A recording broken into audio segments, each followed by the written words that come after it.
I've been down so long that my mind can't get no rest. No, no, I've been down so long that my mind can't get no rest. No, no, this ain't easy, darling, 'cause the devil's on my trail. Alrighty folks, welcome back to the channel and welcome to the very last video in our 2024 Colorado series. In this one we attempt to fill Rod's over-the-counter elk tag. But with less than 5 days left of our trip, and 5 days left of the season for that matter, this was going to be hard to pull off. But join us as we try anyway.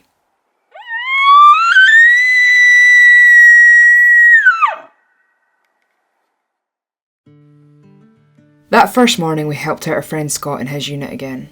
We'd stayed at his camp the night prior, and there were certainly active bulls in the area where he'd been hunting. We were both really keen to have the experience of butchering and packing out an elk. Of course Rod was keen to shoot his own one, but really he just wanted to see one come into the call, and we had a better chance of that happening in Scott's unit than the OTC units. So that morning we called for him.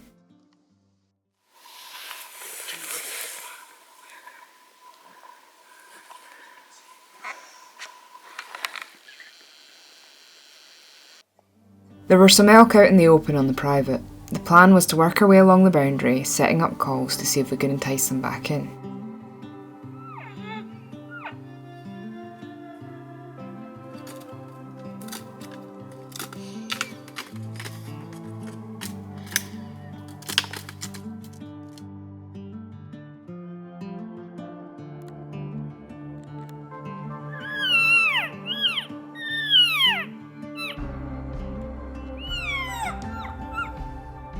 We ended up with a bull bugling back. He was in a block of woodland on the private and wouldn't come out despite Rod's best efforts. Elk, deer in general, aren't stupid. They're quick to learn, and by the end of September they'll all be well aware of this trick. If it was the big lad we'd seen last time we were here, well, you don't get to that size by being stupid.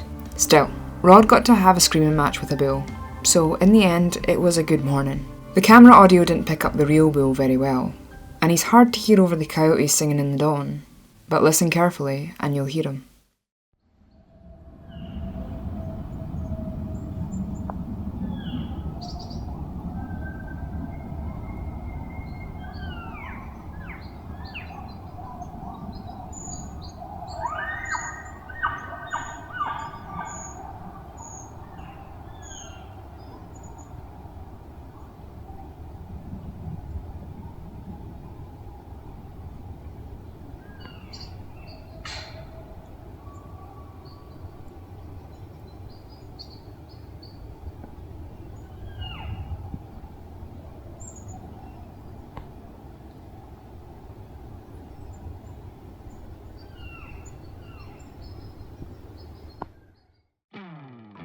So the morning was unsuccessful, but it sure was nice to hear them again. After bidding farewell to Scott, we headed off to an OTC unit to find Rod and elk.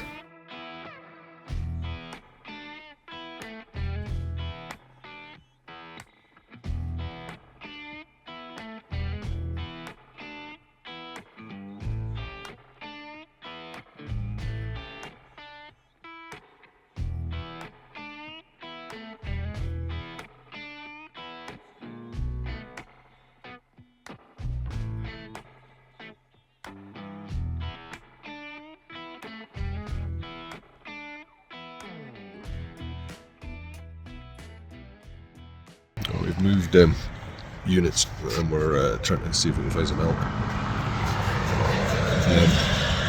We're just sat at a busy trailhead next to a busy road. There's some kind of fancy views behind us into the mountains where I looking across across onto here. There was a bunch of elk up in here. I've got some film of them, but the private seems to go right up through there, so found elk that we can't go for. Typical.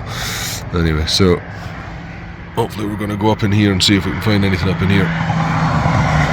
That's the plan.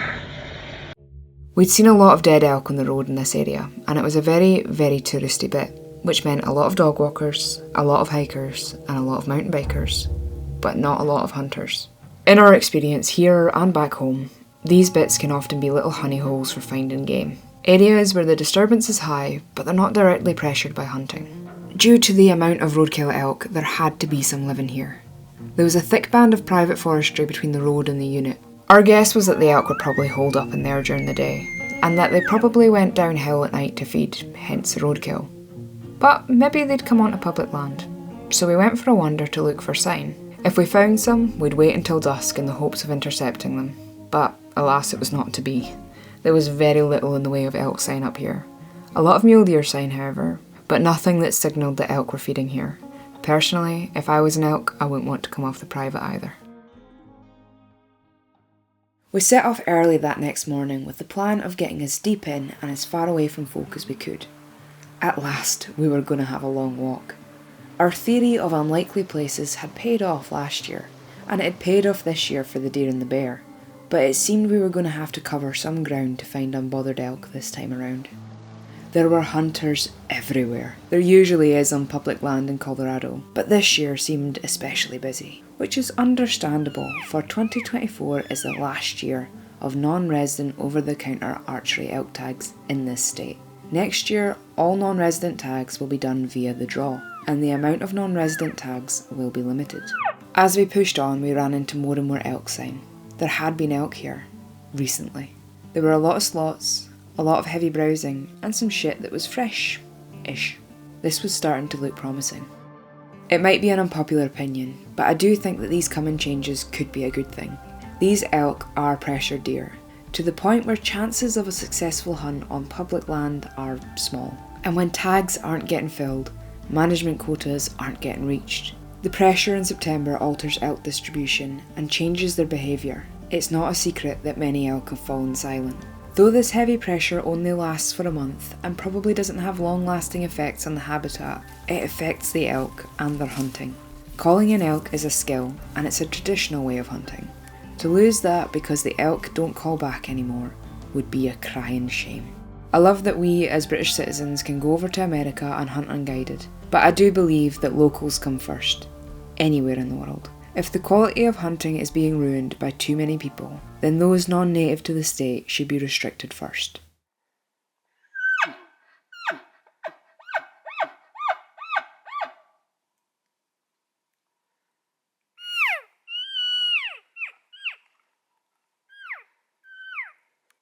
I don't mind waiting a few years of gathering points for one hunt with a higher chance than to hunt every year with little chance.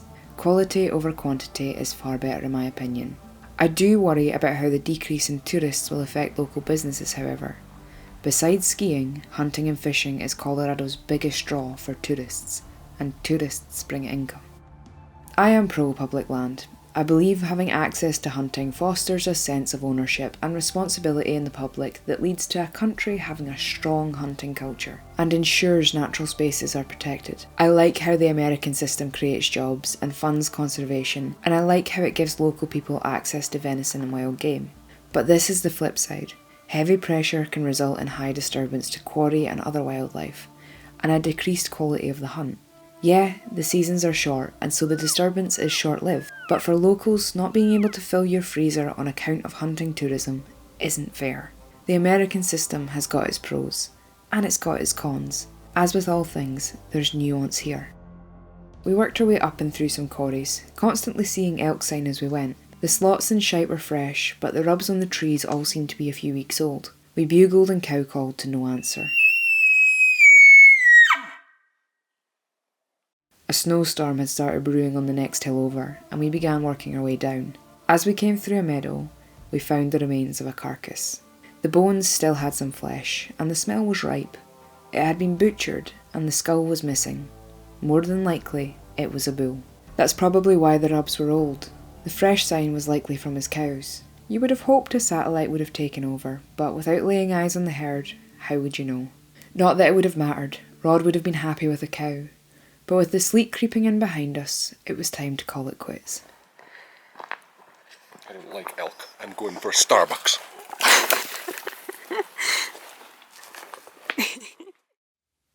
The next day we went back to where I'd shot my bear to look one more time. I set off before the sun was up and I didn't come back down until late afternoon. We were at a bit of a loose end for what to do. We could either go back up the hill we were up yesterday, or we could go back to where we hunted last year. We decided to do just that. We knew the area better and might have a chance of turning something up. When we arrived, we only had about an hour and a half of shooting light left, but we set off anyway to look for sign. Though it was only last year that we hunted here, it felt a bit nostalgic to be back, but a little empty without the American friends we'd made here. The landscape had changed. The windblow that was already bad was now thrice as bad, and there was little sign where we'd seen plenty the year before. I did find a cute little knife though, so it wasn't all bad. We set off again in the morning, hoping to check out some of the wallows we knew of. The deeper we went in, the thicker the windblow got. There were fresh signs of bear in the area, and as we pushed on, a big dark shape rose out of the ground about 20 yards in front of us. We should back the up and get out of here. It was a mama moose and her adorable little baby. Personally, I would have preferred to face a bear. We backed up slowly, stopped briefly at a better distance to take a little bit of film, and then left her be. If there's one beast I wouldn't want to trifle with, it's a moose. Especially one with a calf at heel. But God, I was grateful to see them. Shame I couldn't get the wee bab on camera better than this. There's not much cuter than a gangly baby moose.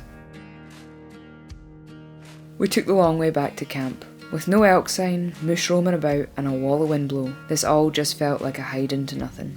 We were both tired, mentally a bit run down after what happened with the bear, and with only one day left of hunting, we felt like we were at a bit of a loss. Yesterday, on the way to the unit, we'd stopped at an archery store, and the guys in there gave us a pin nearby. Sort of an unassuming spot, but we like unassuming spots. With nothing left to lose, we decided to try there that evening.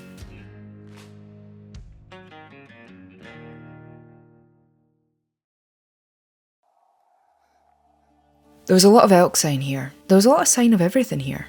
Bear, deer, coyotes, foxes.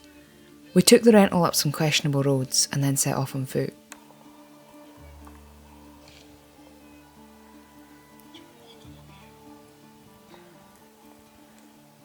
We decided we would find a likely bit and then set out in ambush till dark. Before we set off, we'd spoken to a hunter who had headed downhill from us. He told us about a guy who'd missed a bull here just the other night. That gave us hope. At least someone had seen some here.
A muley doe came down to us that night, and we saw another hunter walk through the trees beneath us, but no sight nor sound of elk.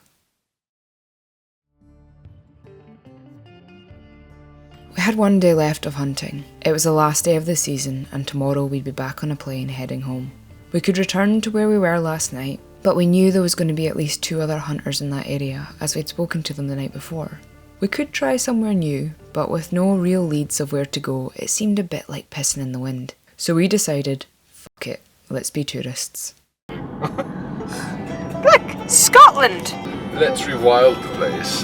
Get some carbon offset. Maybe some wind turbines. That'd perk the place up a little.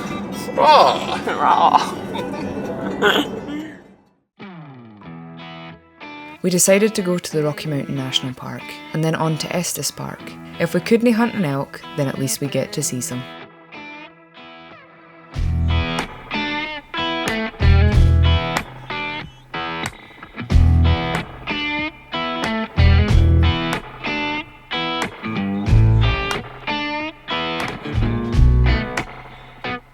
We didn't see many elk in the national park, but we found plenty in the town.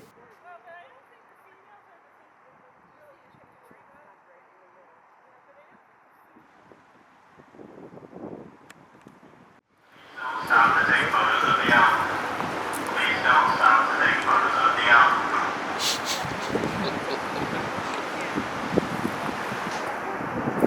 It was a bit surreal, honestly. There was a police officer stood with the herd, telling folk off for slowing down to look in their cars and warning folk not to get too close on foot. This became a bit of an exercise in people watching. We have our own version of this back home with tourists feeding red deer digestive biscuits. We're usually 75 Please feet. don't stop to take photos of the elk.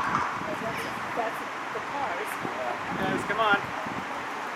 Ma'am. Way too close. Sir, in the gray shirt, next to the pedestrian sign, back up front of the elk. I'm talking to you.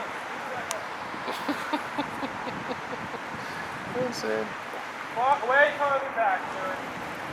We spoke to the officer and he told us where we could see more, and we headed down to a nearby golf course, and we sure found more. I've been down so long that my mind can't get no rest. No, no.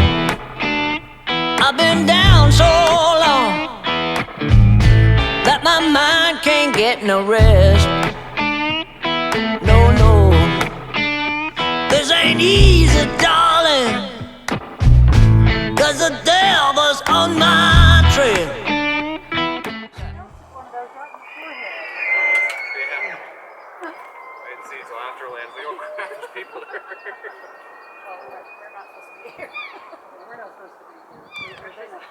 Listen to her calling. That's Different noise to it. There's that raspy Yeah. you need to get in it. the Sika are quite raspy too.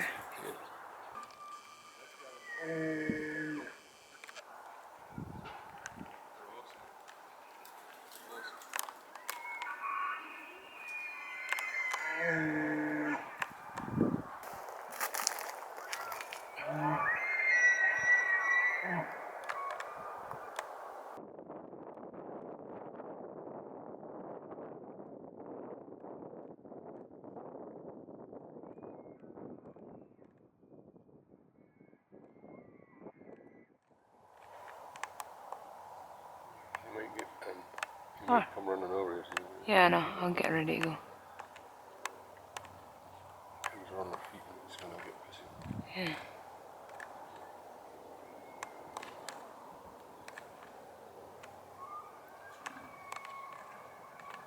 Even glunking. Yeah. The glunkin's so cool. These guys are pretty close to us. Yeah, no, we're gonna go in a minute.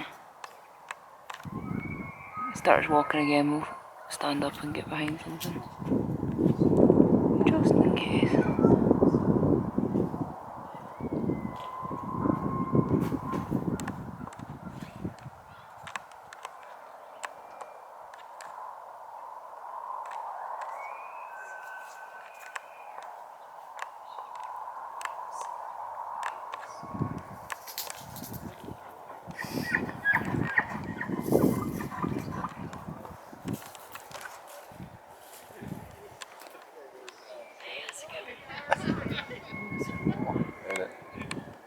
comes right here and chases us. Yep, I think it's time to stand up and go. The cows are lovely as well.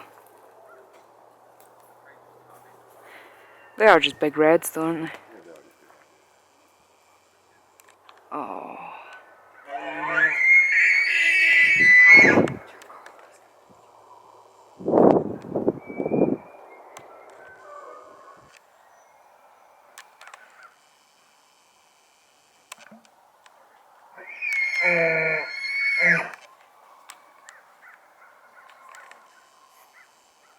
Yeah, Rod, I think it might be time to back the fuck up.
Despite the traffic noise and the golfers toodling about in their buggies, it was mesmerising to watch and listen to these elk rut. They are red deer on roids. So much power and size about them. We heard bugles, we heard glunking, we heard a Californian lady say "oh my god" about 50 odd times, but it was awesome to watch these elk. And then, as we managed to drag ourselves away, we spotted some wild turkeys, and I was delighted. Turkeys! Look